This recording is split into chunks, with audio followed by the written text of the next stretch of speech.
Hello friends, કેમ છો બધા? શિયાળાની શરૂઆત થઈ ગઈ છે ત્યારે હવે ચીકી, અડદિયા, ગુંદર પાક, ખજૂર પાક એ બધાની બનાવવાની શરૂઆત પણ થઈ ગઈ છે.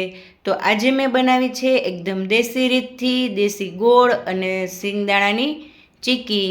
તો આ ચીકી બનાવવા માટે મેં અહીં સૌ પ્રથમ 500 ગ્રામ મગફળીના કાચા બી લઈ લીધા છે. 500 ગ્રામ મગફળીના બી સાથે મેં 500 ગ્રામ દેશી ગોળ લીધો છે. 500 ગ્રામ સિંગદાણામાં 500 ગ્રામ ગોળ એ એકદમ એનું પરફેક્ટ મેઝરમેન્ટ છે. તો સિંગદાણાને મેં અહીં એક જાડા તળિયાવાળી કડાઈમાં શેકવા માટે લઈ લીધા છે.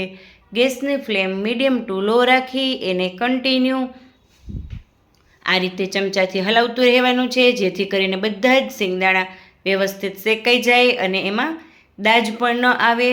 અને સિંગદાણાને આપણે ત્યાં સુધી શેકવાના છે જ્યાં સુધી એને આ જે ઉપરની છાલ છે એ આ રીતે આપણે જ્યારે એને નીકાળીએ ત્યારે એ ઇઝીલી છાલ નીકળી જાય. સિંગદાણા શેકાઈ ગયા છે. એક કોટનના નેપકિનમાં મેં અહીં ઠંડા થવા માટે મૂકી દીધા છે. ઠંડા થઈ જાય એટલે એને હું આ રીતે બધી જ છાલ નીકાળી લઈશ. હવે છાલ નીકાળી લીધા બાદ હું એને આ રીતે ભાજી મેસરથી એના પીસીસ કરી લઈશ. આપણે સિંગ ફાડામાંથી એ 2-3 ફાડા થઈ જાય એવા એના પીસીસ આ રીતે કરી લેવાના છે. હવે 500 ગ્રામ જે મેં ગોળ લીધો હતો એને હું કડાઈમાં લઈ લઈશ અને એને આ રીતે આપણે એનો ગોળનો પાયો લેવાનો છે. ગોળ પાઈ લેવામાં આપણે તેલ, ઘી કશું નાખવાનું નથી. ફક્ત આ રીતે ખાલી ગોળને જ આપણે પાઈ લેવાની છે. આ રીતે કન્ટિન્યુ હલાવતા રહેશું એટલે ગોળમાં બબલ થવા લાગશે અને એમાં પાઈ આવી છે કે નહીં એક ચેક કરવા માટે હું એક વાટકીમાં પાણી લઈશ અને એ પાણીમાં આ ગોળના પાઈની 1 થી 2 ટીપા નાખીશ.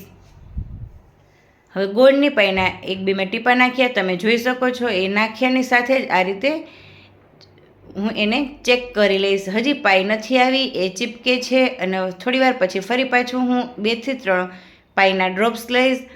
તમે જોઈ શકો છો આ હવે જે પાઈ છે એ એકદમ આવી ગઈ છે. હું એને જ્યારે હાથેથી આ રીતે પીસીસ કરીશ તો એના પીસીસ પણ થઈ જશે. એનો મતલબ એવો કે ગોળની પાઈ ચીકી માટે એકદમ તૈયાર છે. ત્યારે હું એમાં સિંગના જે આપણા ફાડા તૈયાર કર્યા હતા એ એડ કરીશ અને વ્યવસ્થિત મિક્સ કરી લઈશ. તમને આ ચીકી એકદમ ડાર્ક કલરની લાગતી હશે કેમ કે મેં દેશી ગોળમાંથી બનાવી છે. અગર તમે કોલ્હાપુરી ગોળ યલો કલરનો અથવા તો વ્હાઇટ કલરનો લેશો તો ચીકી જે છે એ થોડી લાઇટ બ્રાઉન થશે. પરંતુ મેં અહીં આ ચીકી દેશી ગોળ અને એકદમ દેશી રીતથી બનાવી છે.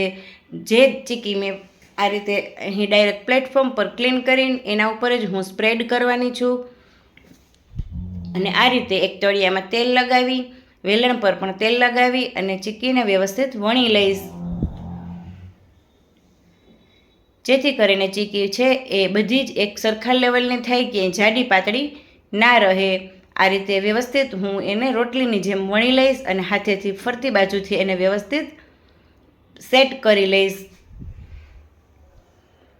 તો અહીં આપણી આ ચીકી એકદમ સરસ સેટ થઈ ગઈ છે. હવે એને બહુ ઠંડી થાય એ પહેલાં જ હું એમાં આપણા જે સાઇઝના જોઈએ એ સાઇઝના પીસીસ કરી લઈશ. તો આ રીતે સરસ વણાઈ ગઈ છે અને તાવીથાથી હું એના પીસીસ પણ કરી લઈશ. પીસીસ આપણે બહુ ઠંડુ થાય એ પહેલાં જ પાડી લેવાના છે. જો વધારે ચીકી ઠંડી થઈ જશે તો પીસીસ પાડવામાં થોડી તકલીફ પડશે. હવે આ રીતે મેં પીસીસ પણ પાડી લીધા છે અને ઠંડુ જ્યારે થઈ જશે ત્યારે હું પીસીસને એક એક કરીને અલગ પણ કરી લઈશ. તો અહીં આપણી આ સિંગદાણા અને દેશી ગોળની ચીકી બનીને તૈયાર છે ને બાકી એકદમ સરસ ઠંડી થઈ ગઈ છે અને એ એકદમ ક્રિસ્પી અને સોફ્ટ પણ થઈ છે. આ રીતે હું એક હાથેથી એને તોડીશ તો પણ એ ઇઝીલી તૂટી જશે.